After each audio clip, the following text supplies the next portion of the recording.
noches. Retomemos nuestro tema a partir de la página 709, que es donde nos habíamos quedado. No habíamos, de hecho, comentado la última cita. Siempre me fijo en el libro de Luis porque ahí ve el subrayado y ya me ubico bien. Entonces, lo que vemos al iniciar el primer párrafo es lo siguiente. Lugar del pecado y de la santidad profundos y verdaderos, la amistad se convierte en el anticipo de la prueba final del hombre.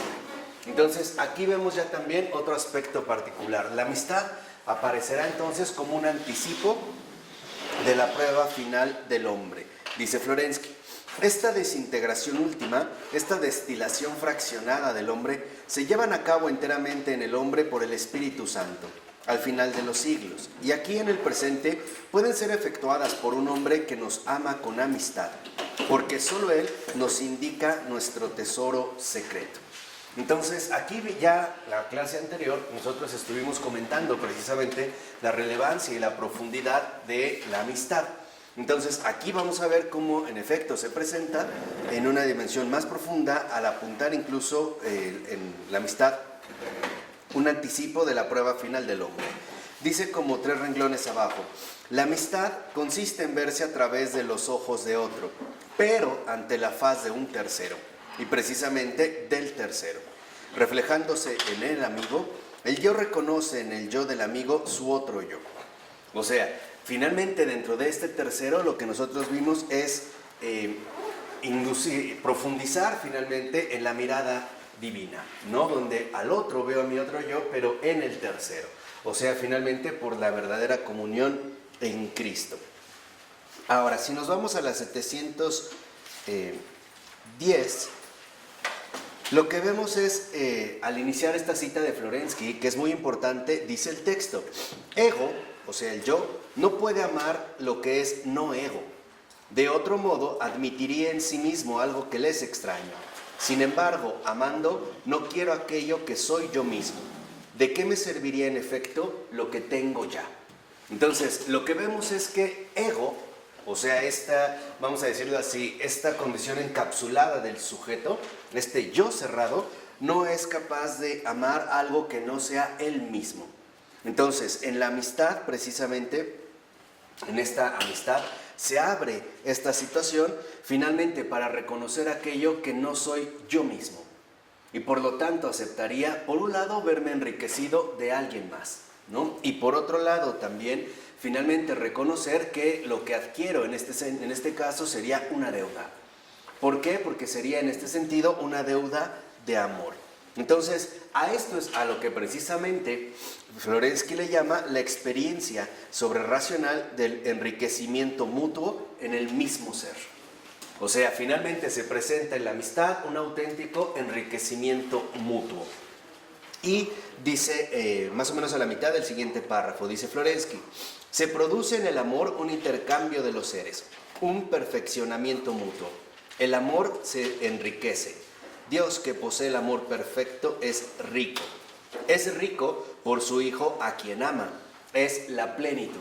Entonces, en este sentido, lo que podemos ver es que, siguiendo, digamos, las coordenadas que en efecto se presentan aquí, lo que ahora vemos nosotros es que el amor siempre implica un enriquecimiento.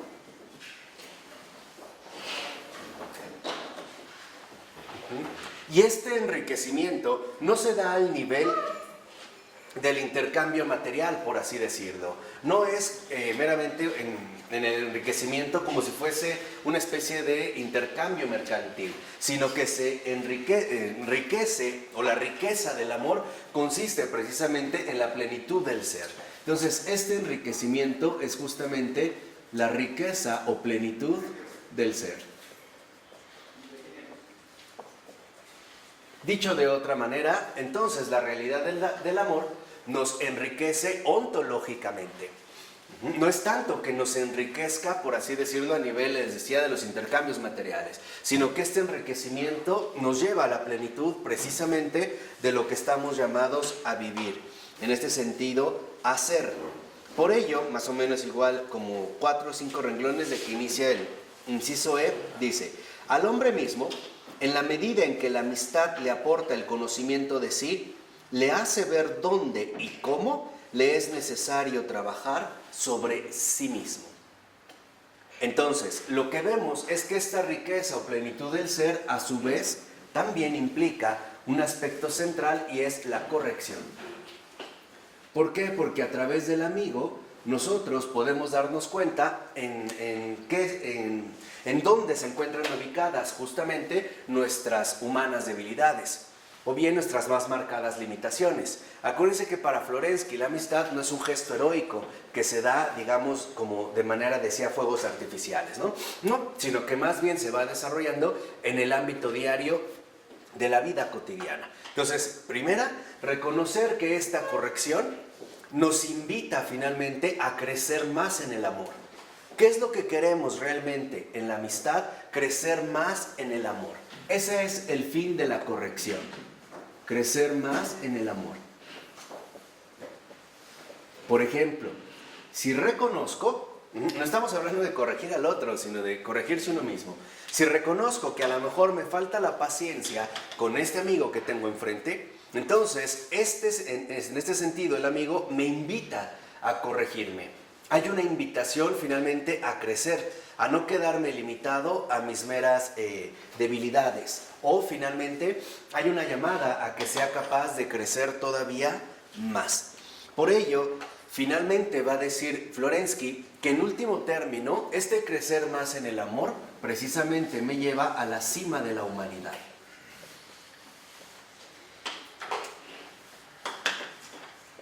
En este sentido, precisamente para Florensky, la cima de la humanidad es la amistad. Ya aquí voy más rápido porque, bueno, ya habíamos visto esto en la anterior ocasión. Entonces aquí ya nada más es como puntualizar, ¿no? Entonces lo que vemos es que la cima de la humanidad está dada justamente en la amistad. Y vimos que la amistad no consiste en la preferencia personal, sino en la exigencia del amor. Esto es lo que precisamente me abre a la dimensión de la amistad y por lo tanto también al verdadero enriquecimiento. De tal forma que este perfeccionamiento mutuo me lleva a darme cuenta que estoy invitado cada vez más a amar. Amar más allá incluso de mis propias posibilidades. Y esto solo es posible si estamos en comunión con el amigo, o sea, con el tercero, o sea, con Dios, es decir, con Jesús. Por ello es que dentro de este anticipo, ¿no?, que se había mencionado al principio, justamente lo que se ve es que en la Eucaristía es donde se vive esta exigencia radical de la amistad, o sea, un derroche de amor. Entonces, cuando se habla de esta riqueza y dice, en este sentido, Florensky, Dios es rico, está hablando de un derroche. ¿Por qué? Porque la amistad es un derroche de caridad.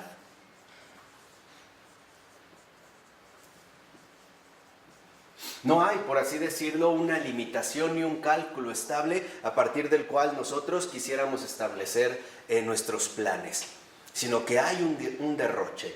Y es este derroche precisamente de grandeza el que nosotros obtenemos a partir de la comunión con Dios. Y en último término, considerará finalmente Florensky que este derroche de caridad no es otro más que la culminación de la amistad, o sea, la entrega de la propia vida. Entonces ya no se trata ahora solo de vivir para el otro, sino de desvivirse para el otro, porque eso involucra desgastarse. Las correcciones que nosotros empleamos a lo largo de nuestra vida, en efecto, nos desgastan. Es como pulir una piedra. Y este desgaste, a su vez, es, por así decirlo, lo que va quitando, ¿no?, aquello que no es adecuado, pero al mismo tiempo nos reduce. Como una piedra que se va limando, ¿no?, se le quita, se reduce y en esta reducción se alcanza precisamente la más alta calidad humana. Entonces, este derroche de caridad culminará en la entrega de la propia vida.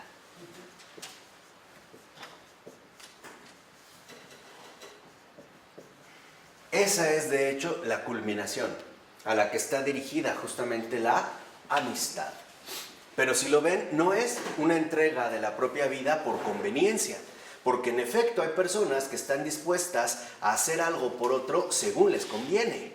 o llevar a cabo un determinado sacrificio según sus conveniencias. Aquí no es según la conveniencia, es según la medida del amor. ¿Y cuál es la medida del amor? La medida ilimitada que Dios mismo posee.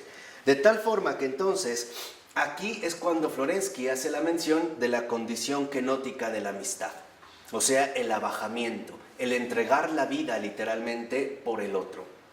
Dice al iniciar la 711, el contenido existencial de la amistad consiste para el padre Pavel precisamente en cargar con la cruz del amigo, es decir, en la obediencia y la fidelidad.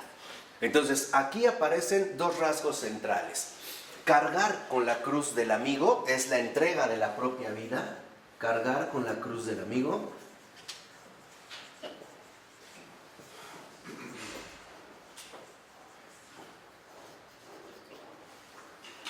es la entrega de la propia vida, porque no solo, digamos, yo asumo mis propias debilidades, sino que también soporto las debilidades del otro. Y esto es desgastante, y esto cansa, y esto agobia, o sea, es algo que nosotros no podemos ignorar. ¿Por qué? Porque dijimos, ya no podemos andar moviéndonos de manera ingenua.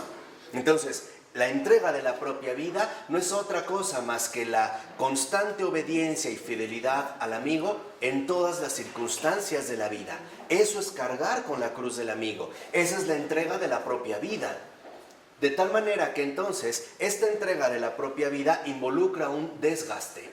Y este desgaste solo puede ser real si involucra fidelidad y obediencia, ¿no? Ahorita iremos mencionando, digamos, los rasgos particulares de estos dos aspectos. Pero lo que más me interesa aquí que les quede claro es que la amistad no significa hacer un acto heroico por alguien más. Involucra desgastarse en la vida diaria, finalmente, a través de cargar con la cruz del amigo. ¿Cuál es la cruz del amigo? Todas las debilidades humanas. Esa es la cruz del amigo. Todo aquello que para nosotros nos puede resultar irritante, repudiable, repugnante, asqueroso, insoportable. Ese es, digamos, el desgaste en el cual nosotros nos iremos comprometiendo cada vez más. Por ello va a decir a continuación, es en último término la entrega fiel de la propia persona. La entrega fiel de la propia persona. Entonces, cargar con la cruz del amigo a su vez tiene dos aspectos. El primero es fidelidad. El segundo es obediencia. Ahorita nosotros vamos a ir precisamente, ¿no?, indagando en estos dos aspectos, pero para empezar nos vamos a concentrar en el caso de la fidelidad. Entonces, la fidelidad es una disponibilidad total. Esta disponibilidad total me lleva a reconocer que en efecto las molestias que yo puedo atravesar en mi trato con los demás son absolutamente necesarias. ¿Por qué? Porque estamos llamados también a compartir las debilidades en términos mutuos. Entonces, aquí vemos un aspecto central. La perfección cristiana no solo consiste en avanzar en lo mejor, también consiste en soportar lo peor. Entonces se abre un campo mayor, porque a veces creeríamos que en efecto estamos llamados a perfeccionarnos para no causarnos más molestias, pero esto no es real. ¿Y por qué no es real? Por nuestra propia realidad humana, finita, débil, etcétera, etcétera, etcétera. Entonces, dice a continuación Florensky, porque el amigo no quiere lo que es mío, me quiere a mí. Entonces, aquí es donde entra un aspecto muy central. El amigo realmente no quiere lo que es nuestro, no que nos quiere a nosotros. Lo que es realmente fundamental en este caso es la persona. El valor que realmente se estima en la amistad es la persona, no las posesiones de la persona, no aquello que de una u otra manera me pudiera beneficiar o ante lo cual yo pudiera obtener un beneficio. No quiero las cosas, no quiero algo, quiero a alguien. Entonces, el amigo no quiere algo de mí, me quiere a mí. Entonces, esta fidelidad y obediencia adquiere precisamente un carácter sumamente personal. E incluso nosotros lo podemos ver en nuestra vida ordinaria del siguiente modo. Creo que es bastante obvio que las cosas nunca sustituyen a las personas. Ese es uno de los problemas a los que se enfrentan las familias contemporáneas. Por ejemplo, hay personas que consideran que llenando de cosas a sus hijos es como van a poder finalmente llenar el alma de estos hijos. Pero no se dan cuenta que una cosa jamás sustituye a una persona. Y ese es uno de los riesgos que hoy en día vivimos, la despersonalización. O sea, la sustitución de las personas por las cosas, ¿no? Entonces, viéndolo de esta manera, vemos que en efecto el amigo no quiere algo de mí, me quiere a mí. Me quiere a mí como persona. Y al quererme a mí como persona, significa que también está reconociendo las cargas que yo poseo. O sea, mis debilidades, mis limitaciones. Este es el llamado al perfeccionamiento humano, ¿no? Alcanzar finalmente la cima de la humanidad. Este es el perfeccionamiento mutuo o enriquecimiento que desde la amistad finalmente expresa el amor. ¿De acuerdo? Fíjense lo que dice 2 renglones abajo. Dice Florensky, el hombre exterior anhela mis bienes, el amigo aspira a mí mismo. Aquel, o sea el hombre exterior, desea lo tuyo, recibe de ti, de tu plenitud, es decir, una parte de ti. Y esta parte se escurre entre sus dedos. Solo el amigo, deseándote a ti, seas quien seas, recibe en ti todo, la plenitud, y se enriquece con ella. Entonces, aquí vemos, por ejemplo, 2 aspectos centrales. En la verdadera amistad no me interesa lo tuyo, me interesas tú. ¿Qué quiere decir? Que estamos ya superando el ámbito meramente exterior o el ámbito meramente material. Por ejemplo, a veces desafortunadamente hay muchos nietos que van a ver a sus abuelos porque el abuelo les da domingo. No van por los abuelos, van por lo que pueden recibir del abuelo. Entonces ahí no hay amistad. O sea, en realidad eso no es amor, ¿no? Entonces lo que tenemos que ver es que en efecto la amistad sí involucra un verdadero desinterés. Y este desinterés nos lleva a darnos cuenta que justo por ser tal, involucra entonces ahora un vínculo realmente personal con aquel que llamamos amigo. Por ejemplo, yo aquí puse una nota que es como una anécdota que quería compartir. Recordé el final de la vida de Chopin, este gran pianista, ¿no? Entonces, él era judío. Entonces, él, digamos, dentro de sus conocidos, entre uno de ellos había un sacerdote católico. Entonces, ya cuando estaba muy enfermo Chopin, que aparte pues murió joven, ¿no? Muy, muy joven para lo que hizo, pues, es un genio, ¿no? Al estar ahí se acercó este sacerdote, que era amigo, muy cercano a Chopin, y le dijo, ¿tú sabes a qué he venido? Escuchen bien, ¿eh? Y dice que Chopin como que sonrió, ¿no?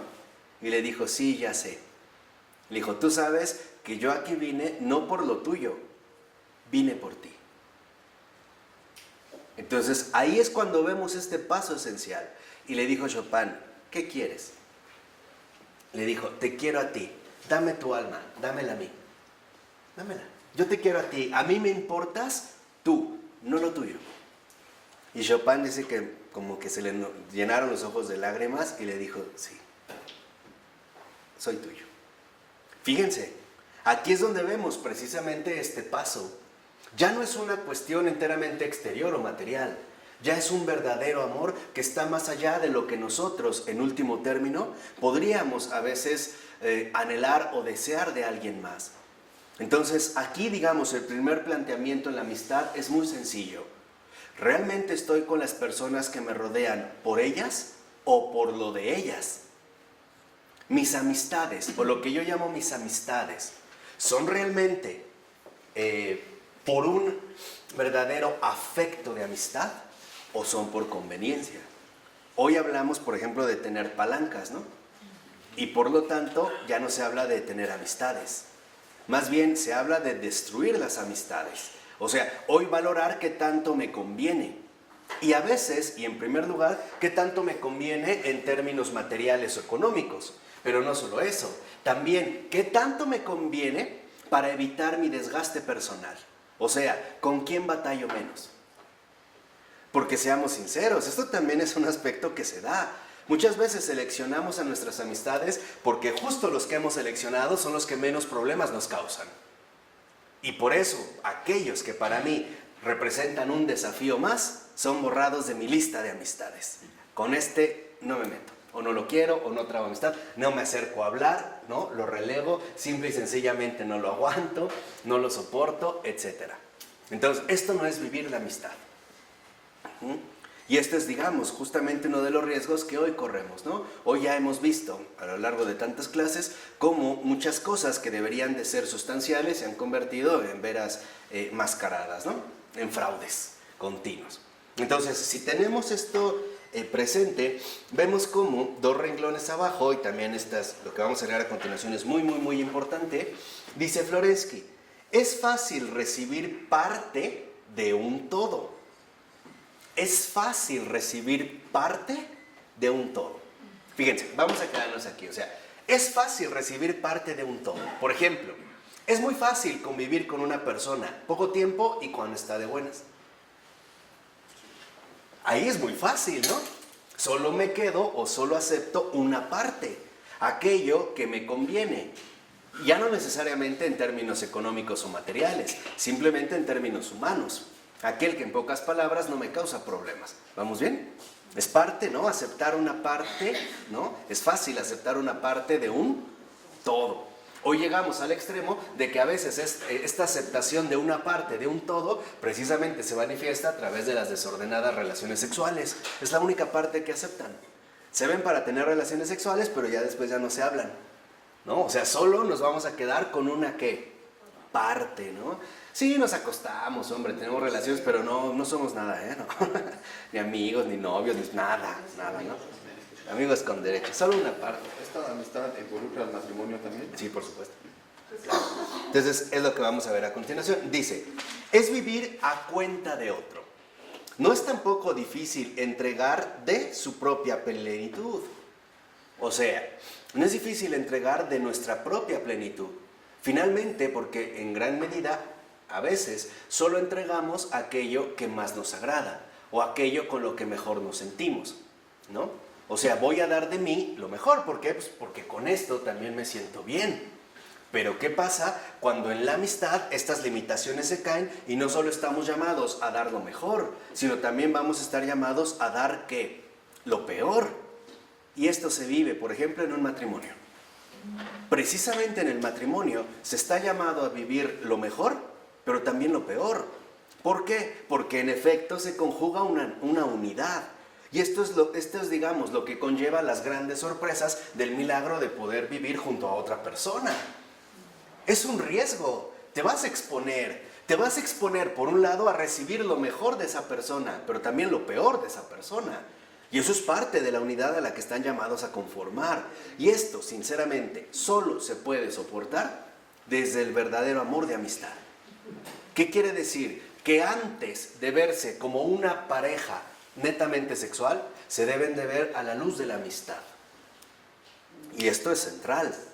E incluso también, ¿no? Para, digamos, dentro de la convivencia de las comunidades religiosas, incluso de las mismas comunidades que están sometidas a un trato diario y continuo, ¿no? Ahí es donde en efecto la base debe de comenzar precisamente por la amistad.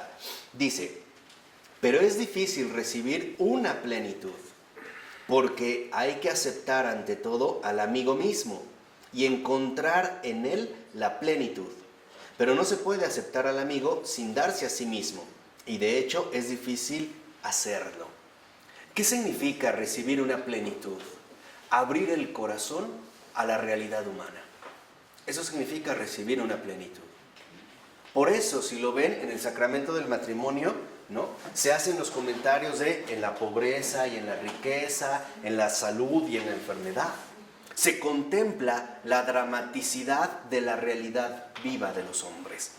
En pocas palabras, la amistad no solo acepta lo mejor, también acepta lo peor. Esto es lo que nos va precisamente entrelazando unos a otros y es justamente parte del verdadero enriquecimiento. Porque seamos honestos, hoy nos hemos vuelto tuertos. ¿En qué sentido tuertos? Que solamente cerramos un ojo y queremos ver lo que nos conviene, ¿no? Hoy mucha gente dice que está junta porque se siente bien. Bueno, y lo primero que yo les pregunto es, ¿y qué va a pasar cuando se sientan mal? se van a mandar al carajo, ¿no? Así de sencillo y venga otra cosa. Y no es así, porque nosotros estamos llamados finalmente a recibir una plenitud. Y esta plenitud involucra que en efecto voy a recibirlo todo. O sea, este enriquecimiento es la recepción de todo. Todo. Lo mejor y lo peor. Abarcando esta realidad compleja en la cual se irán dando todas estas manifestaciones. Hoy es muy fácil, por ejemplo, atentar contra la realidad misma de la amistad. Les doy un ejemplo muy sencillo. Voy a visitar o le caigo de sorpresa a mi amigo Luis, llego, está de malas, estás de malas, ¿sabes qué? Ahí nos vemos, luego te veo, bye. ¿Ya? O sea, simple y sencillamente no estoy dispuesto, y lo decimos, ¿no? No estoy dispuesto a aguantar tu mal momento. Pero quiere decir que entonces yo no estoy dispuesto a vivir la amistad. Porque ese es un asunto de responsabilidades. ¿Por qué no estoy dispuesto a vivir la amistad, a asumir la amistad? Porque de antemano estoy condicionando precisamente la relación. O sea, voy a estar contigo o estaré contigo cuando me convenga, cuando estés de buenas. Cuando estés de malas, simple y sencillamente te olvidas que de mí. Pero en un matrimonio no es tan fácil salirse de casa, ¿verdad? A lo mejor a veces el recurso es cambiarte de habitación. O darte la espalda, espalda con espalda, o no sé, tratarás ahí de ver, ¿no? Cómo se mantiene ese espalda. Pero no es tan fácil de, me voy a mi casa o me voy a otro lado, o sea, si aquí es tu casa. No, ahí la situación es mucho más compleja. Pero lo que quiero que vean es esto, o sea, lo que se requiere en realidad es una auténtica apertura. Por eso dice a continuación, la amistad en ese sentido es una tarea que hay que llevar a cabo. Y si procura una alegría superior, exige también una ascesis rigurosa. Y aquí está el término clave. Esta amistad es tarea, es una labor ardua. Es una labor ardua. Es una labor que de hecho, ¿no?, se irá perfeccionando conforme vayamos avanzando en el camino de la vida. Por supuesto, una vez que nos lo hayamos tomado en serio. Es una tarea, o sea, es una labor ardua que nosotros tendremos que ir recorriendo poco a poco. Y aquí sí, también, seamos muy sinceros, habrá fracasos de nuestra parte, pero algo es un hecho, no nos detenemos. ¿A qué me refiero con que habrá fracasos? En que a lo mejor yo me puedo disponer a ser muchísimo más tolerante con los demás y de repente exploto. Bueno, pues es parte también de nuestra realidad, pero no por ello renuncio. Eso es lo que quiero que quede muy, muy claro. El propósito es uno, crecer. Ese es el propósito. ¿Y ahí habrá ensayo y error? Sí. Habrá momentos donde en efecto volvamos a experimentar en carne propia la realidad dolorosa de nuestras propias debilidades. Pero mi propósito sigue, mi propósito es crecer, mi propósito no es anular precisamente el enriquecimiento que me aporta la amistad.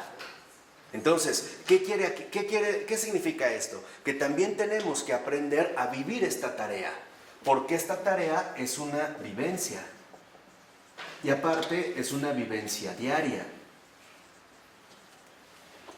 La mejor manera de poder vivir esta vivencia diaria, la mejor manera de poder hacer esta tarea es con paciencia y perseverancia. Esas son las dos condiciones. Paciencia y perseverancia, ¿no? Avancemos un poquito aquí para que vean bien cómo se vive esta amistad. Primera, nunca querer avanzar demasiado rápido. ¿Por qué no? Porque si a veces nosotros queremos avanzar demasiado rápido, hemos olvidado nuestra propia realidad temporal. Y recuerden que las cosas realmente importantes en la vida llevan tiempo, son graduales. De hecho, se irán dando poco a poco. Entonces, es un propósito firme, ¿no? Y la perseverancia. La perseverancia significa lo siguiente. 1, no desanimarme ante las derrotas. Eso es perseverar. No me desanimo ante las derrotas. Y 2, no me engrandezco ante las victorias. Eso es perseverar, ¿eh? O sea, no incurrir en un falso optimismo de que voy por muy buen camino y todo genial y ya avancé mucho, porque después te vas a ir de boca, se te van a romper los dientes y vas a estar llorando. Pero tampoco desanimarme ante los fracasos. Ok, simple y sencillamente reconocer con humildad que aquí yo me topé con una limitación. Me doy cuenta que definitivamente con esto no puedo. ¿Qué tengo que hacer? Dos cosas muy sencillas. De inmediato, sursum corda, elevar el corazón. O sea, dirigir todo mi ser al Señor y decirle, Dios mío, en esto ayúdame. Porque ya detecté un límite. Acuérdense de lo que ya nos había dicho Agustín. Conócete, acéptate, supérate. Entonces, lo primero es, ok, me conocí, aquí tengo un límite. Dios mío, ayúdame a superar este límite. ¿No? Lo acepto, pero lo supero. ¿Cómo lo supero? Pidiendo ayuda. Entonces, esto es perseverar. Si tu propósito es finalmente ir creciendo, ¿no?, en esta tarea, tienes que darte cuenta que esta vivencia diaria, a su vez, te irá dando, ante todo, dos aspectos particulares. El primero, te irá dando, por supuesto, gozo. Y sí es cierto, irás cada vez profundizando más en este enriquecimiento que te conlleva a la comunión con la plenitud, esta riqueza o plenitud del ser. Habrá gozo, sí, pero también habrá muchas exigencias. Y aquí, por lo regular, es donde a veces nos podríamos ver como más desanimados. De hecho, la tentación más sutil y por lo tanto más peligrosa en el crecimiento del amor es el desánimo. Porque el desánimo finalmente va contra la raíz misma del amor. Es el decir no más. Por eso el desánimo se puede presentar de muy diversas maneras, pero en general serán tres las más usuales. Primera, un desánimo de lo que yo llamo de exageración. Ejemplo, si ahorita estoy viviendo esto, ¿qué será después? Ese es un desánimo de exageración, ¿no? Si ahorita de novios, imagínate casados. Bueno, ese es un desánimo de exageración. Segundo, un desánimo de impotencia. Entonces, fíjense aquí estos tres, ¿no? Primero dijimos desánimo de exageración. Segundo, un desánimo de impotencia. Por ejemplo, no, yo con esto definitivamente no puedo. Pero eso solo es una parte, porque dijimos, reconozco mi límite, pero no me quedo ahí. Invoco al Señor, ayúdame. Entonces, el segundo es, finalmente, ¿no?, un desánimo de impotencia. Y el tercero, un desánimo de arrogancia. Fíjense, para que vean qué complejos somos. ¿Cuál sería lo que yo llamo el desánimo de arrogancia? El considerar que eso es muy poco para mí, que yo merecería cosas más grandes. Por ejemplo, ¿cómo voy a lavar un plato? Hombre, yo estoy para construir un hospital, ¿no? ¿Cómo que voy a llevar un gato al veterinario? Yo soy un veterinario, ¿no? ¿Cómo yo voy a hacer esto? Entonces, hay tres. El primero, dijimos, es de exageración. El segundo, impotencia. Y el tercero, arrogancia. Cuidado. Porque esos son las tres ramas de las cuales de una o de otra manera se irán vinculando todas las demás tentaciones del desánimo. Para poder superar el desánimo, lo que tenemos que hacer es justamente mantenernos atentos y en vigilancia. Ejemplo, caí, ¿sí? Acepto que caí, pero también acepto que esto no es el fin, es parte de un desarrollo. Finalmente, esta es la manera en la que yo estoy llamado a aprender a superarme a mí mismo, o sea, a ir creciendo. ¿Estamos de acuerdo? 2. ¿Cómo combatir la arrogancia? Muy sencillo. Si yo creo que lo que he hecho es muy grande, siempre reconocer que Dios tiene todavía cosas más grandes. Y a la luz de la verdad, lo que yo he hecho, por muy grande que sea, es muy pequeño. No lo niego, no, con estas falsas humildades, ¿no? No es nada, no, sí es algo, y a veces es mucho. Pero hombre, no es tanto como pensamos. ¿Vamos? Esto nos ayuda finalmente a no entrar en locura. Por ello va a decir en último término Florensky que la amistad en realidad, ahí lo dice a continuación el texto, exige el sacrificio de la propia vida. Y ya lo habíamos dicho en algún momento. Sacrificio no significa matar. Sacrificio significa hacer sacro aquello que nos proponemos. Entonces, esta vivencia diaria que conlleva gozo e exigencias, podríamos decir nosotros, es la sacralización de la vida.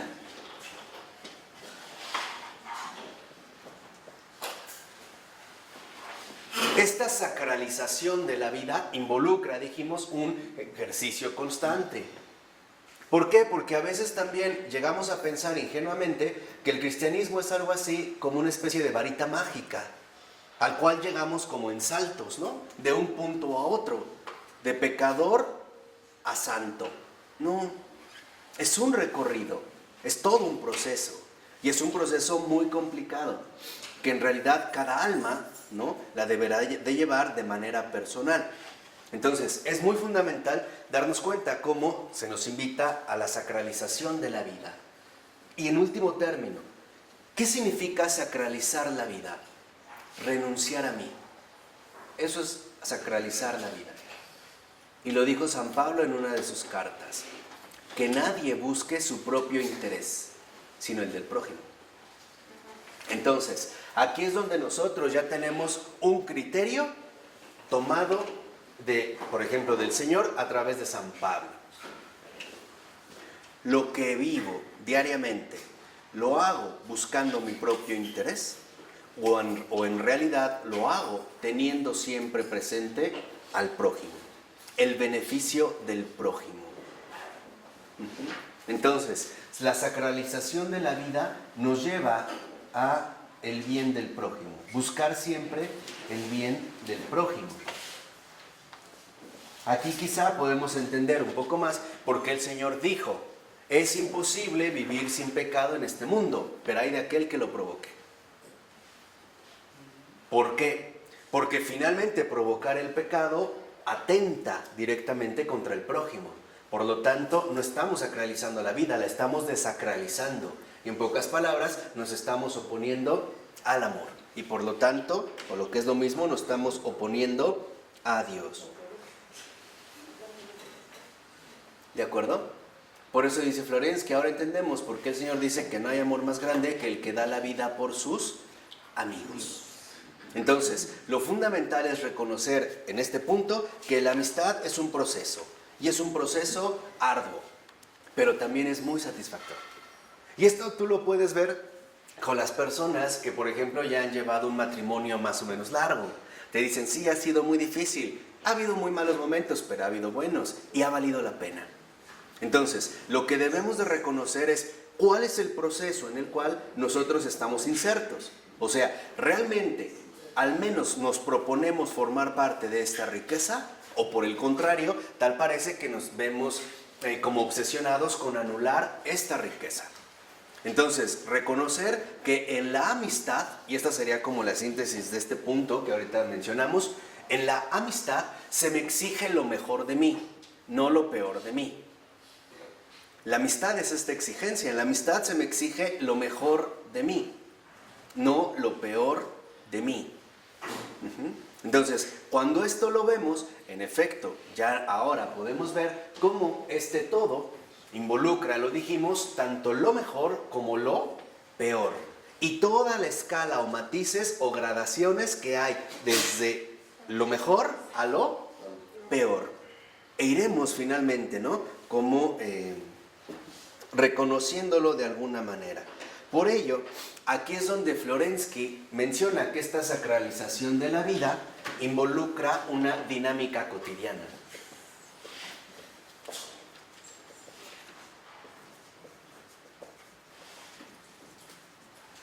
O sea, la única manera en la que nosotros podemos ir ingresando al ámbito real de la amistad es a través de una dinámica cotidiana. O sea, en las exigencias propias de la vida del día con día. Porque ahí es donde finalmente se exige una mayor amistad. Alguien puede tratar a una persona muy bien que la ve muy esporádicamente. Vamos a suponer que de repente llega una visita a tu casa que tienes años de no ver. Te esmeras. La pregunta es, ¿pero por qué te esmeras? No es en realidad porque tiene mucho que no la has visto. Es porque no te cuesta ningún trabajo ese tipo de acción, ese tipo de dinámica. Pero ¿cómo tratas a con los que convives diariamente? Y sobre todo si lo haces día y qué? Y noche. Si te mantienes finalmente en una relación que conlleva una dinámica cotidiana.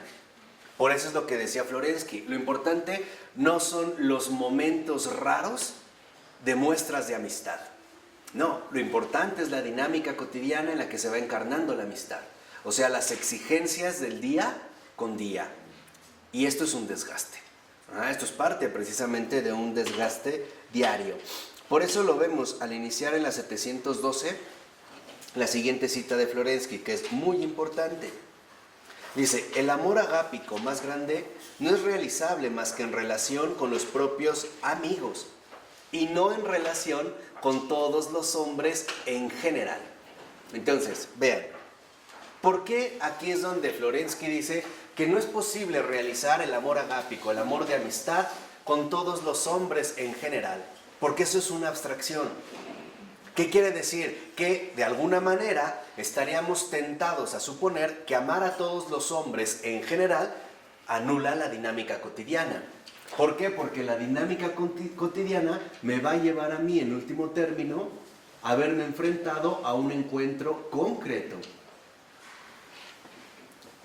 Entonces, no se trata de promulgar o de promover un amor abstracto, así a todos, ¿no? Por ejemplo, que yo dijera, claro, no sé, amo a todas las mujeres, pero en realidad no soporto a mi esposa, ¿no? O al revés. No, hombre, para mí todos los hombres son mis cuates, todos son mis cuates, pero en realidad ni siquiera manifiesto amistad con el que tengo más cercano. Entonces, lo que debemos de ver es que no se trata de una realidad abstracta.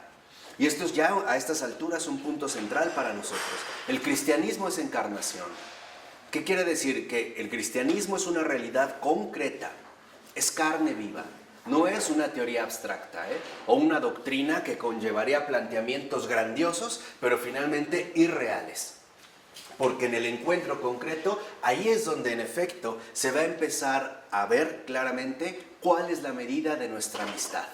Y por lo tanto, cuál es la medida de nuestro amor. ¿Vamos?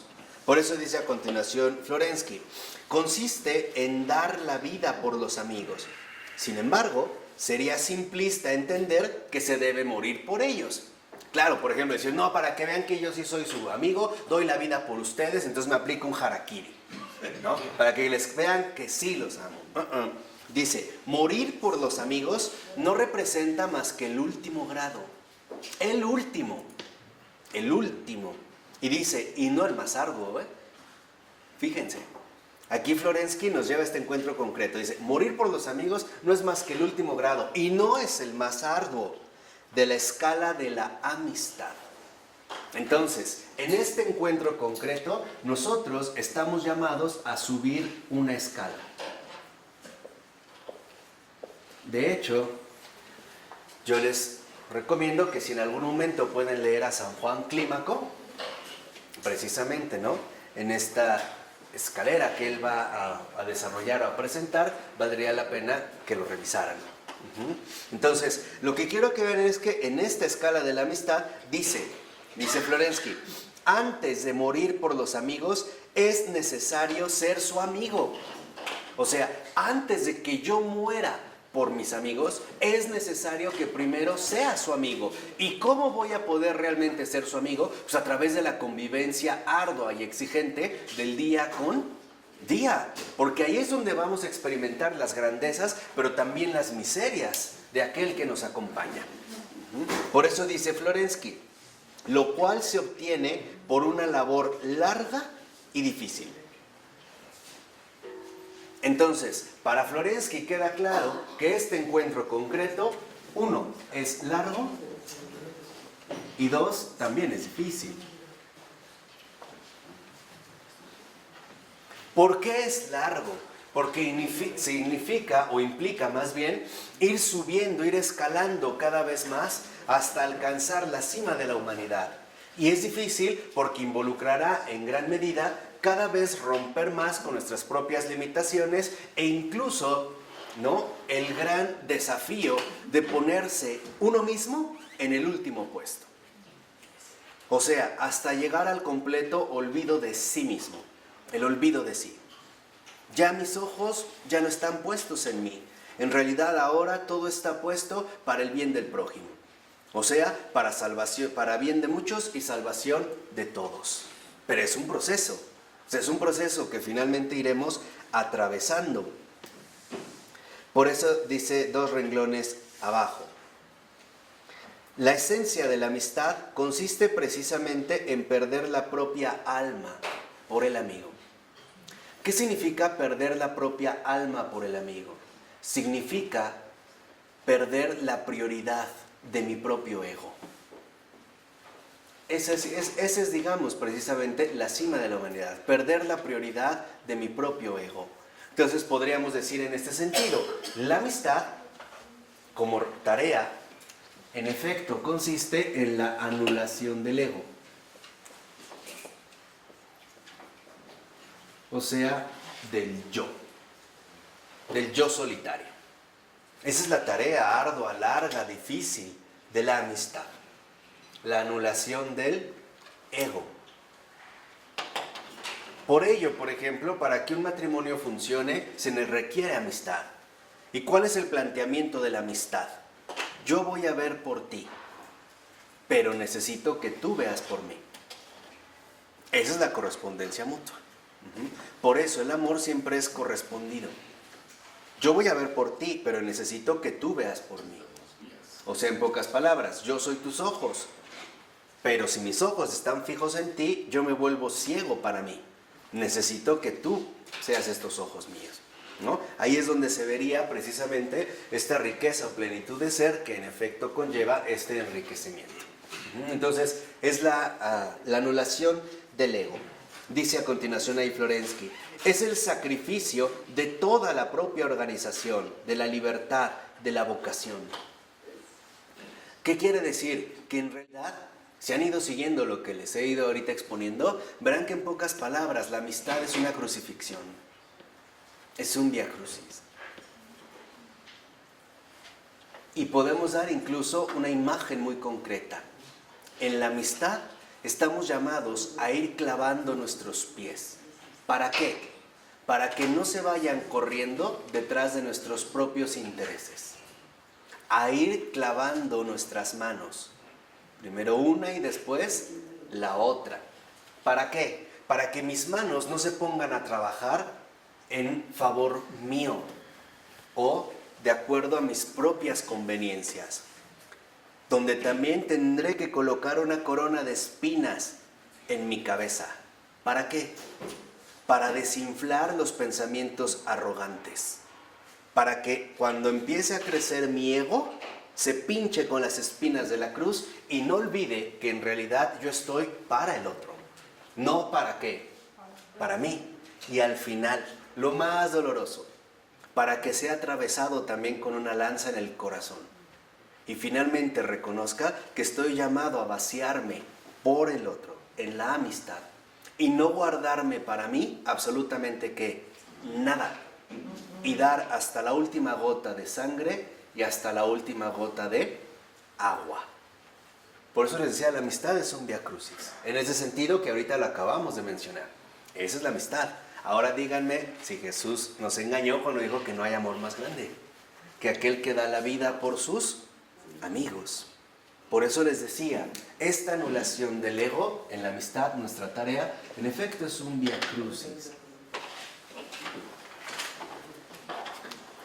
Y a veces también en este vía crucis, también, ¿no?, recibiremos azotes. Los azotes que me llevan a reconocer que en efecto a lo mejor únicamente estoy pensando en mi propio beneficio. Ojo, dijimos, la amistad es un anticipo del juicio final. Y aquí es donde empezamos a ver por qué. Donde también, incluso a veces, en esta consecución de la amistad, seré traicionado, como en el Vía Crucis.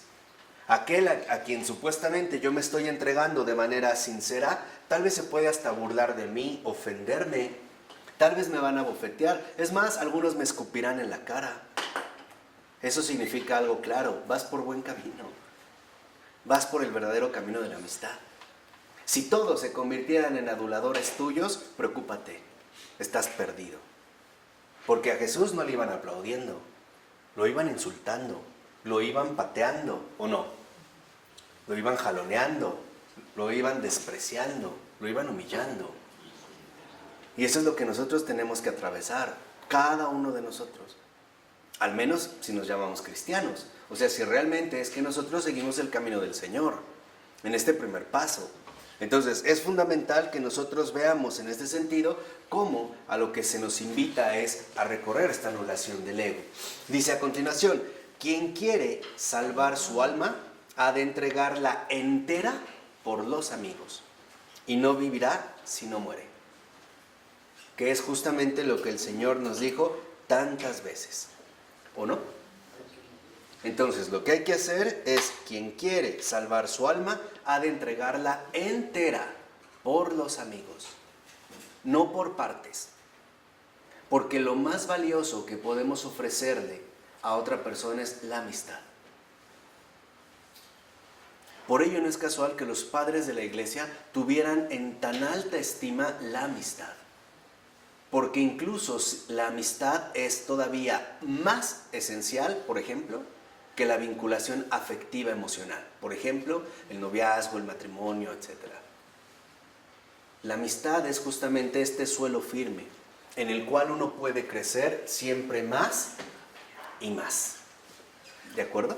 Por ello, si ustedes lo ven, bueno, es como un breve paréntesis, pero hay dos situaciones que nunca deben ocurrir porque son muy dañinas. Primera, que los que realmente empezaron a cosechar una gran amistad como amigos, después, sin tener clara la vocación a la que están llamados, se conviertan en novios, por ejemplo. Porque a veces esto puede precipitar o cambiar las cosas, desfigurarlas, y después lo pierden todo. No solo perdieron una amiga, también perdieron un amigo. Y ahí se ve claro que en efecto la amistad es una vocación. O sea, hay personas que están llamadas a cultivar la amistad, solo la amistad. Por eso yo siempre les insisto a mis niños, bueno, a mis jóvenes, los amigos no se besan. Cuando los amigos se besan, ya, valió. Todo se enreda, ¿no? Todo se pone como confuso, ya no hay claridad, se está, digamos, anulando la vocación, se está atentando contra la misión, etcétera, etcétera, etcétera. Esto en un primer paso, ¿no? Y además también reconocer que en efecto lo que debemos de reconocer es que más allá de mi preferencia personal que tengo por otra persona, por ejemplo en este caso, ¿no? Con mi prometida, más allá de esto hay un amor más grande que nos vincula a ambos. Y este amor más grande es el amor profundo de la amistad.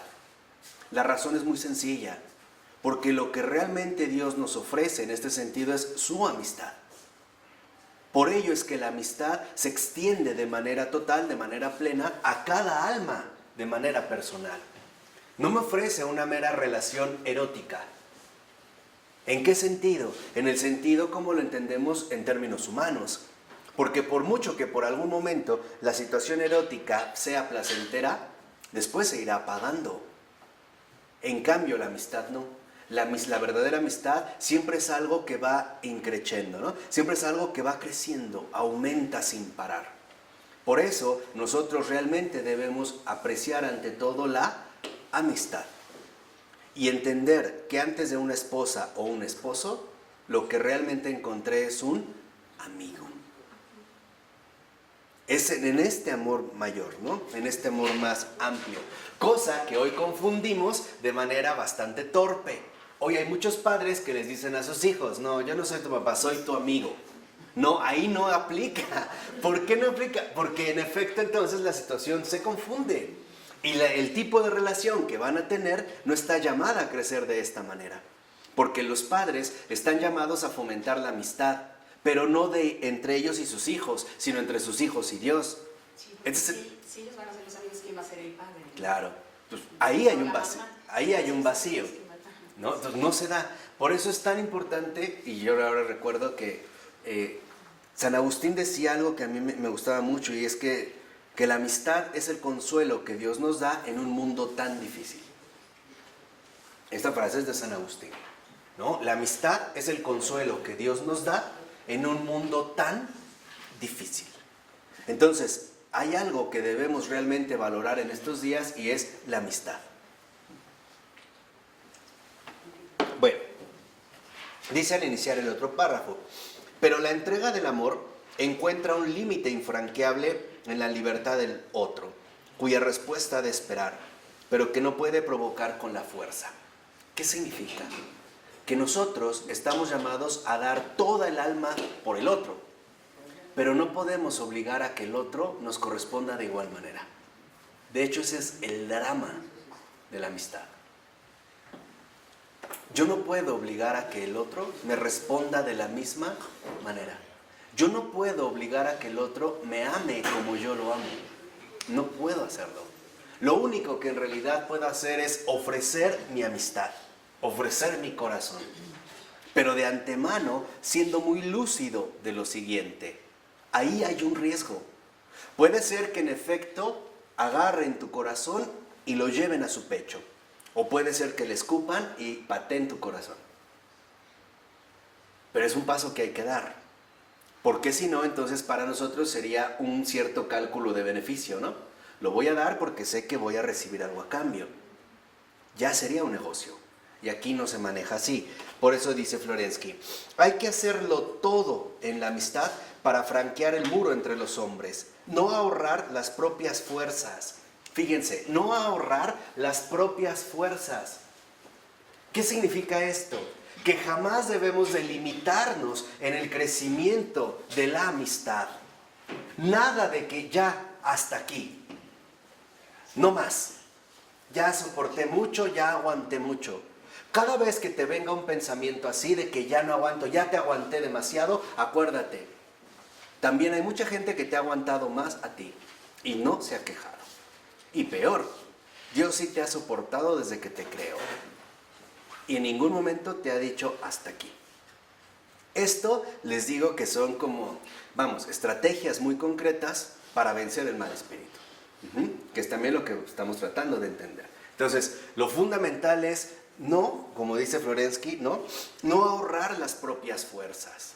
Darlo absolutamente ¿qué? Todo. Aquí también yo agregaría en este sentido algo central. Jamás renegar de hacer el bien. Nunca. Jamás renegar de hacer el bien. Lo único que nos toca es hacer el bien. Si el otro lo aprecia o lo aprovecha, no es nuestra cuestión. Eso está en manos del Señor. Ahí está mi acto de fe. Mi acto de fe es, el Señor me pidió que diera esto, yo lo doy. Pero yo no puedo decidir en dónde va a ir a parar. Esa es mi fe. Mi fe es decirle, sí Señor, yo lo doy. Punto. Por eso hay personas que se escandalizan falsamente cuando una persona con ciertos vicios, un vagabundo o alguien en la calle que consume droga o alcohol y le dan y dice, pero ¿por qué le das? Es que eso a ti no te toca evaluar. A ti lo único que te toca es finalmente crecer en este enriquecimiento mutuo, en el crecer finalmente en la donación de todo, no ahorrar las propias fuerzas. Eso a ti no te toca, porque podremos ser muy astutos y decir, es que mejor dale otra cosa, dale de comer. Es que si tú le das otra cosa, entonces ya estás haciendo las cosas a tu modo y a tu gusto. Y ya estás fuera, literalmente, ¿no? Del juego de la fe del Señor. O sea, es muy fácil. Esto lo dijo, por ejemplo, el Papa Francisco, ahorita me estoy acordando, en su homilía de hoy. Si ustedes checan su homilía, vamos a tratar de actualizarlo, revisarlo, para que vean qué profundo está aquí, es lo mismo que ha dicho. Él decía que es muy fácil renegar de la salvación. O sea, no quiero que Dios me salve, yo quiero ser el artífice de mi propia salvación. Y es lo que dijo el Papa Francisco. Es esto, o sea, ahora yo voy a decidir cómo me voy a salvar. ¿Y de qué manera? O sea, si el Señor me dijo, da esto, yo digo, no, yo voy a dar esto. Ahí está mi intercambio. Entonces, no quiero tu salvación, yo me salvo. Aquí está mi currículum, ¿no? Aquí está mi catálogo. Y este es un grave error. Y hoy nos los acaba de decir el Papa Francisco. Entonces, no ahorrar las propias fuerzas, no cansarse de hacer el bien. Dice, luchar por la comunión hasta el sudor. Luchar por la comunión hasta el sudor. desgastarse, lo que yo les decía, desvivirse, ¿no? Nada de que si por ejemplo de repente hicimos una buena obra, aunque la gente nos dijera que somos muy idiotas o muy estúpidos, eso no significa que vamos a escatimar finalmente los esfuerzos. Y yo creo que el que realmente es cristiano sabe bien de lo que estoy hablando, ¿no? ¿Lo sabemos bien? ¿No lo sabemos bien? La vez echaba de un taxi y nos dije, ¿cómo que no? Y me empiezan a dar muchas cosas. No importa, a nosotros no nos toca la evaluación, a nosotros nos toca la obediencia. Ahí está el segundo aspecto. Fuimos con la fidelidad. Ahora, la única manera de subir realmente la escala es a través de la obediencia. Esta clase es muy seria, ellas se están poniendo muy serias, como que el Padre Pablo ya está dando más duro, va más a fondo. Entonces, en efecto es la obediencia. La obediencia significa jamás ahorrar las propias fuerzas. Luchar por la comunión hasta el sudor. Dice, hasta la sangre del martirio, hasta la muerte. El grave peligro que nosotros corremos en este recorrido es el siguiente. Cuando es muy fácil decirle al Señor, no más, hasta aquí. Cuando aparece ese no más, entonces lo que nosotros hacemos es bloquear la obra del Señor. ¿Por qué? Porque algo que hemos olvidado, y esto también es fundamental, es que el cristianismo es de verdad una real exigencia. En serio, se los he dicho hasta el cansancio, no es un juego. Piensen bien cuando digan que son cristianos. Piensen bien lo que eso involucra, lo que eso implica. Porque si no lo eres, el primero que te lo va a recriminar no es Dios, es el prójimo. Es el que te conoce, es el que tienes al lado. No que muy cristiano, no que muy católico, rezas el rosario. Y mira, es el primero que te lo va a recriminar. Y después, muchos más, ¿no? Pero bueno, aquí el punto está, ok. En esta obediencia, entonces, lo que tenemos que hacer es dar la propia vida hasta la muerte.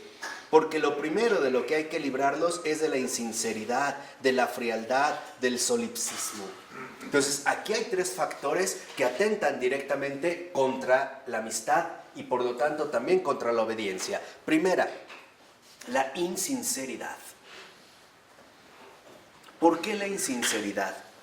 Porque esta insinceridad nos lleva finalmente a veces a querer darle al otro lo que no viene de Dios, sino lo que viene de mí.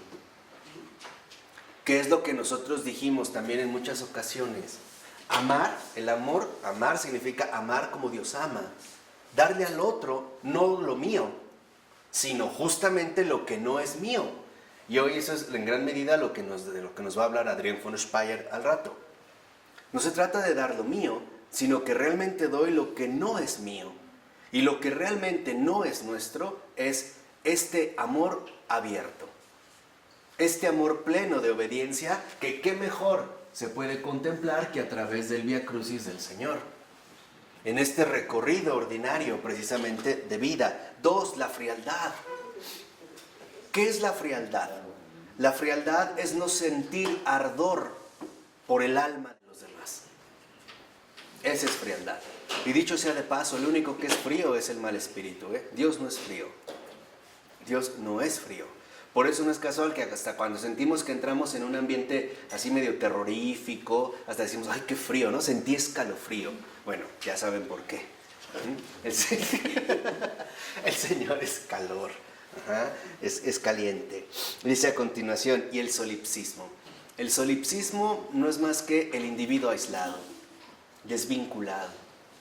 El solipsista es, en pocas palabras, aquel que solo piensa en sí mismo y por lo tanto es ciego para los demás. Ese es el solipsista.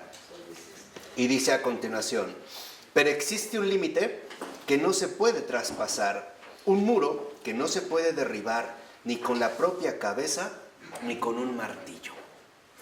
A ver, aquí ya vimos hasta dónde llegamos al límite. Dice, bueno, pero hay otro más que ahí no se puede quebrar. Dice, el amor sin límites, al iniciar el último párrafo, el amor sin límites... ¿Qué quiere decir esto? Existe un límite que no se puede traspasar. Es lo que nos va a decir a continuación. Dice, El amor sin límites queda clavado en la cruz, que se los expliqué hace rato. Les dije de qué manera. En la impotencia absoluta para poder demostrar la voluntad de comunión. Aquí es donde entra el punto radical. También estamos llamados a experimentar la impotencia.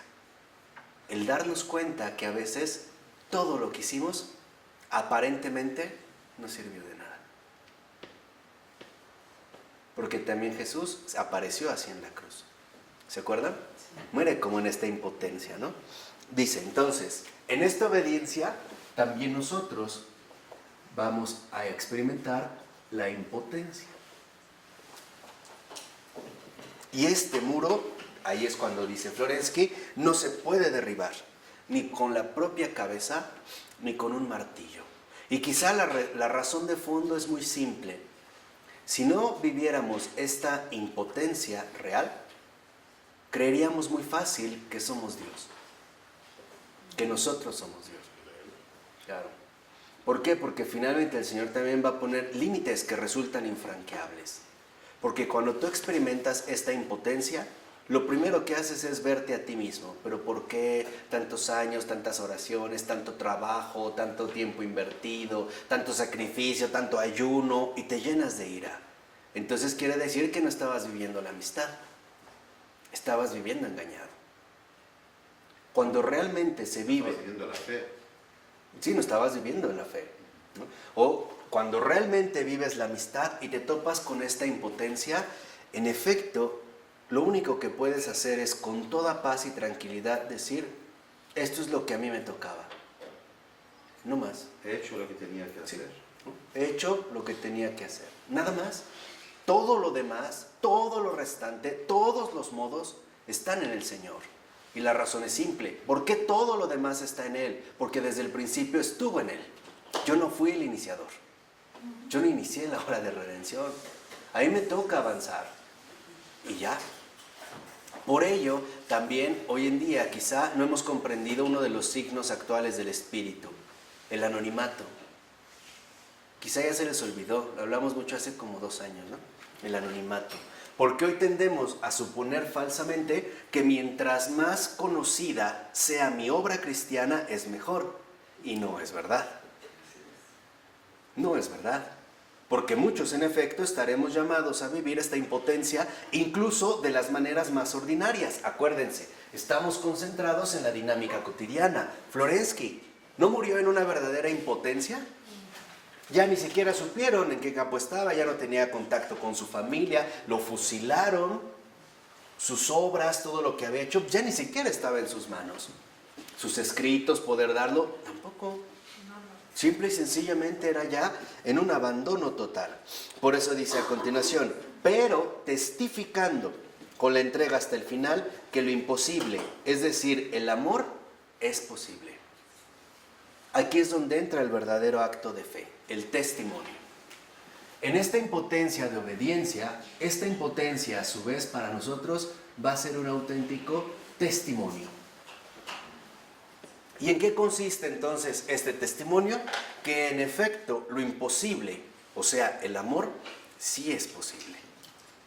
Y que es justamente lo único que hace que la vida adquiera sentido. Cuando la gente reconoce que los demás aman de una manera extraña, sin límites, sin, vamos a decirlo así, sin bloqueos definitivos. Simple y sencillamente se muestra que el amor sí es posible, o bien lo que es igual, que Dios sí existe. Esa es la manera en la que el cristiano está llamado a ser luz del mundo, en este terreno. Esto es bien importante, o sea, no cansarse.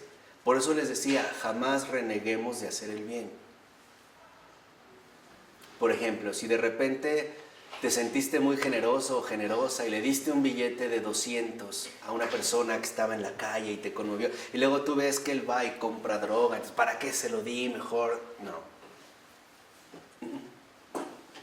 Eso simple y sencillamente a ti no te toca. Eso que dice el amor no puede perder. No hay nada perdido ahí, ¿no? Entonces, dice a continuación, la posibilidad misma de que el amor pueda ser rechazado y la imposibilidad de demostrar su propia fuerza son la marca final de la debilidad kenótica de la amistad, que conduce paradójicamente hasta la impotencia, el celo ardiente por la unicidad del propio amor. Entonces, aquí nosotros, por ejemplo, vemos dos aspectos principales. Primero, si está la posibilidad de que el amor sea rechazado, de que a pesar de que nosotros nos desgastemos, la gente simple y sencillamente rechace este amor.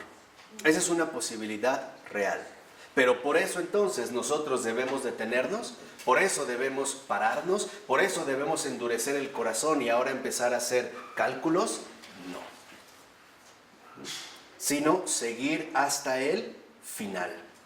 Hasta incluso esta experiencia dramática, realmente dolorosa de la impotencia. Imagínense al propio Jesús en la cruz viendo que en realidad muchos aparentemente habían quedado completamente decepcionados. Entonces, aquí debemos de tener algo en cuenta. El fracaso en el cristiano es de lo más normal. De lo más normal. Aparentemente. No, claro, o sea, con esta normalidad. Por eso una vez se los dije, históricamente hablando, el cristiano no está llamado a tener éxito, porque su verdadero éxito no se va a dar en esta historia. Es justamente abrir perspectivas que nuestra historia no conoce. Este es el éxito. Entonces, lo que debemos de reconocer es que en realidad nuestra vida en gran medida va a quedar unida a esta impotencia del Señor. Y hay que recordar algo. Justo por esta impotencia es que apareció la gran omnipotencia del Señor. El perdón de los pecados y no solo eso, reconocer y aceptar a su criatura como a su propio hijo. Les digo, no pierdan de vista ahorita lo que veremos con Adrián. Por eso en la nota 68, al iniciar, dice, en la última carta de la columna, El amor celoso, los envidia, Florensky, en contraposición con la mentalidad intelectualista que condena el sentimiento de los celos como impropio del amor, mostrará cómo, por el contrario, los celos han de vincularse al celo, al ardor de la vida en el empeño ascético. Por eso los celos, en el celo apasionado por salvaguardar lo eterno en el tiempo, aparecen como la expresión necesaria, o más bien, dice Florensky, como un aspecto necesario de un amor fuerte. Entonces, aquí, en este punto, nuestro testimonio, que en efecto aflorará a partir de esta impotencia, es a través del celo. Y dice Florensky, este celo no son los celos, es este ardor, ¿no?, por salvaguardar lo eterno en el tiempo. O bien, es este celo, finalmente, por Dios mismo. Dice a continuación, el celo no es tan solo un elemento del amor, según la interpretación generalizada por San Isaac el Sirio. El celo es un aspecto indispensable de todo lo que hay de bueno en el hombre. Aquí lo que nos está diciendo en este sentido Florensky es que es fundamental para todo hombre tener celo, no celos. Los celos es un desorden afectivo. Buen celo. Celo. Celo, porque no hay mal celo. O sea, lo que dice Florensky es el celo es finalmente ese ardor que brota de un corazón inflamado en el amor.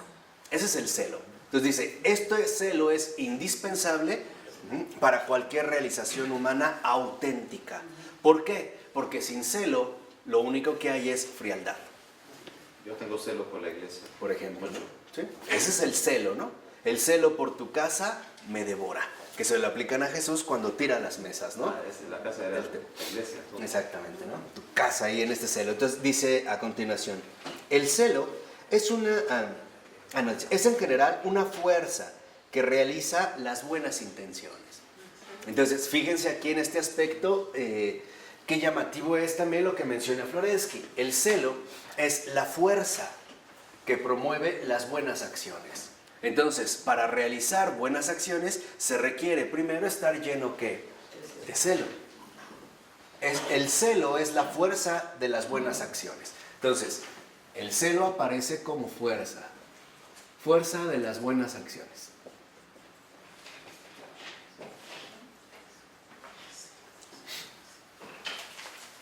Y dice en el último renglón, en definitiva, dice Florensky, el celo es una noción ontológica y no psicológica ni moral.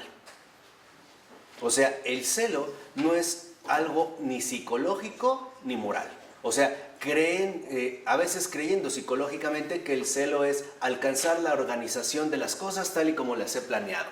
Eso no es celo, eso se llama obsesividad, ¿no? Aquellos que son como obsesivos psicológicamente, todo tiene que salir así, así, paso a paso. Entonces, eso no es celo, eso es obsesión. Ni tampoco es el celo este perfeccionismo moral.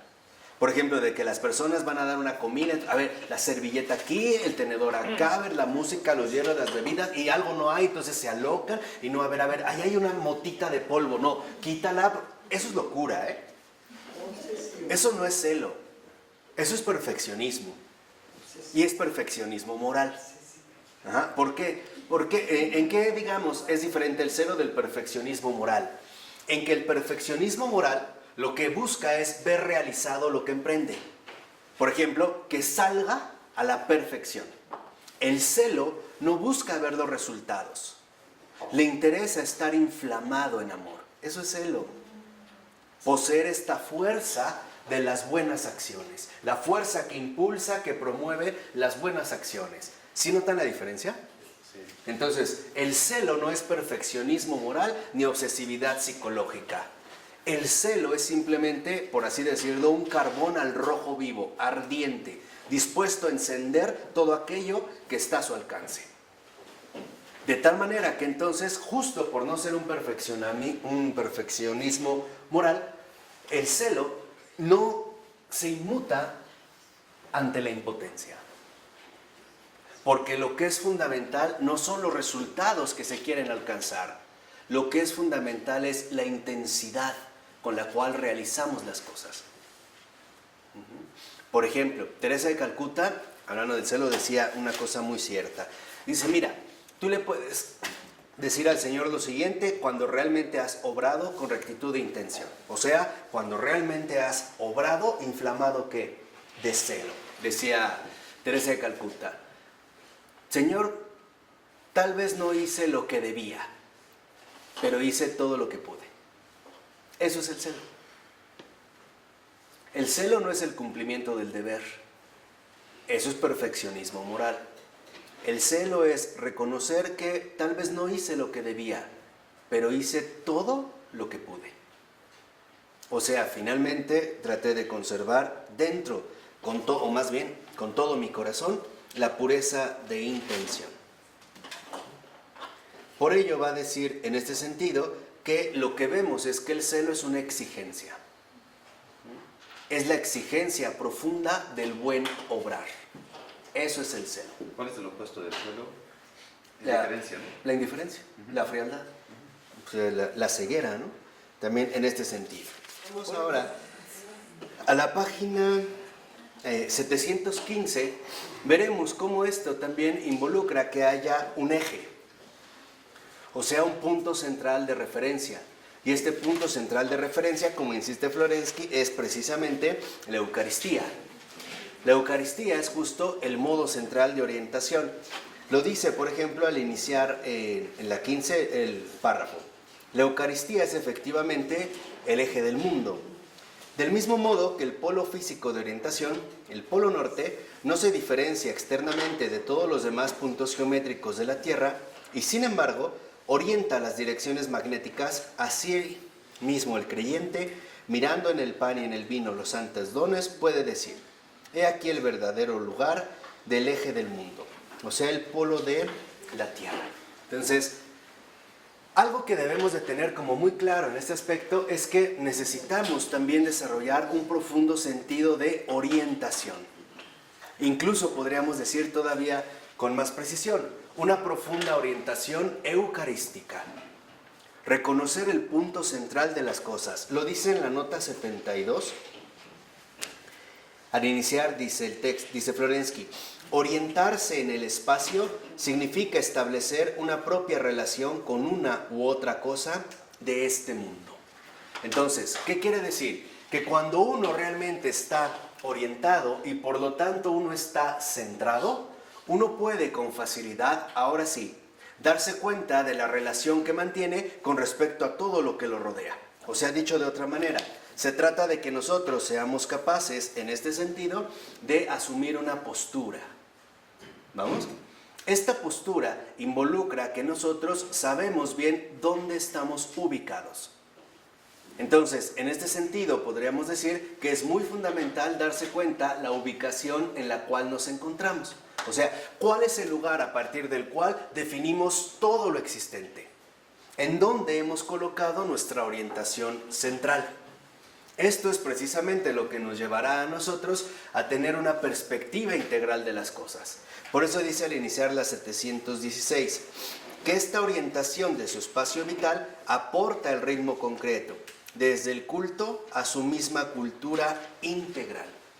Entonces, si lo vemos, este punto de orientación central que está dado en la Eucaristía es lo que también entonces, en último término, nos remite a la cultura y por lo tanto al culto.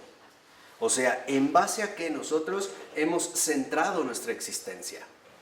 ¿Cuál es el punto fijo a partir del cual nosotros, ¿no?, por así decirlo, abarcamos la realidad en su totalidad? Es como un compás. Para que yo pueda formar un círculo, necesito tener primero un punto fijo. ¿Están de acuerdo? Y luego ya lo podré girar. Lo podré alargar o achicar como quieran, pero el punto es que haya algo fijo. Entonces, dentro de esto fijo es en donde realmente nosotros tenemos colocado la orientación de toda nuestra existencia. Para Florensky, el único punto efectivo y real que puede orientar toda la existencia es la Eucaristía. Por eso va a hacer un breve comentario, por ejemplo, sobre los cultos antiguos. Va a decir al iniciar la cita: los cultos antiguos son incluso menos terribles en sustancia respecto al culto de los cultos, al culto cristiano. Los cultos antiguos conmovían sobre todo por su aspecto exterior y de este modo habrían, en cierto modo laceraban, o sea, lastimaban, también aquellos ojos que no sabían mirar los misterios. Entonces, lo primero que nos está diciendo es, por ejemplo, en los cultos antiguos, lo primero que destaca es su manifestación exterior. O sea, finalmente para nosotros era algo visiblemente sorprendente. Era un espectáculo. De ahí viene, ¿no? O sea, un espectáculo de que era una afectación de los óculos, o sea, de los ojos. Dice a continuación, destinado a una mayor receptividad, el culto cristiano atenúa la trágica profundidad de sus misterios en formas más esenciales y más descarnadas. Si el fuego que bulle en el santo cáliz se manifestase en formas equivalentes a las de los antiguos, no habría carne que pudiera soportarlo. Si la luz de los santos misterios brillase sin ser mediada por el aspecto del pan y del vino, entonces ningún ojo de criatura soportaría su esplendor. Entonces, lo que nosotros vemos aquí es que a diferencia de los cultos antiguos, el culto cristiano no destaca por lo visible.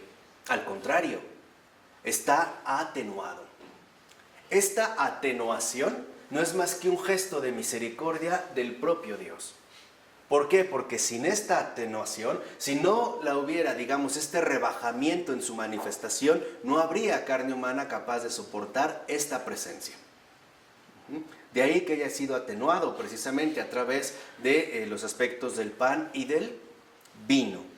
Dice a continuación, lo que vemos al iniciar, dice, el carácter tremendum de la Eucaristía cristiana radica en la profundidad mística de los sucesos históricos que conmemora y que a través de lo visible hace ver.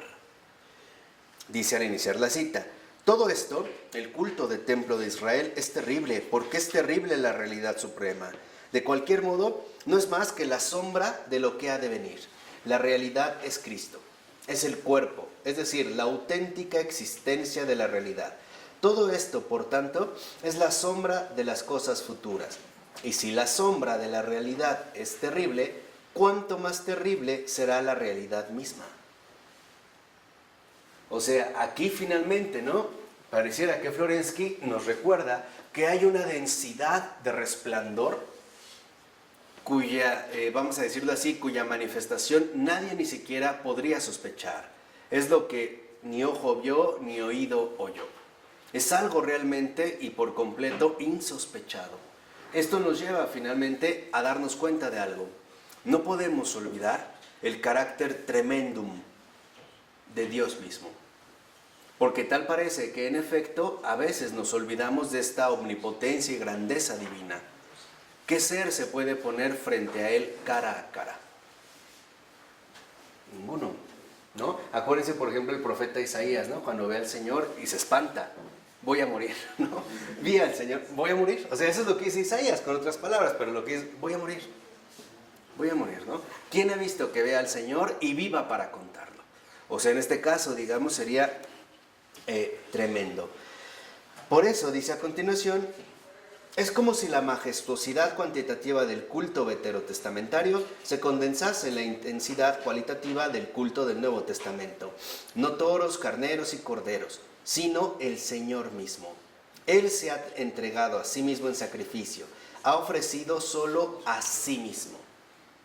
Entonces, lo que vemos que en efecto es sumamente distinto es que en estos cultos no se ofrece algo, se ofrece Dios mismo. Él es el ofrecimiento total. Por ello va a decir en último término que para Florensky esto nos lleva a un punto central y es reconocer que el sacramento es muerte. En ese sentido podríamos decir, ¿en qué sentido es muerte? Precisamente en el tránsito que cada cristiano y de hecho cada ser humano está llamado a realizar para poder tener este encuentro con el Señor de los vivos y de los muertos. Es un proceso arduo también, es un proceso bastante complicado y que en efecto conlleva finalmente a darnos cuenta de algo extraordinario. Necesitamos morir a lo que somos para poder acceder a esta grandeza inimaginable. Y esto es precisamente el propósito, al menos en un principio, más pedagógico de Pavel Florensky. Pero como es un tema delicado, yo preferiría dejarlo para la siguiente.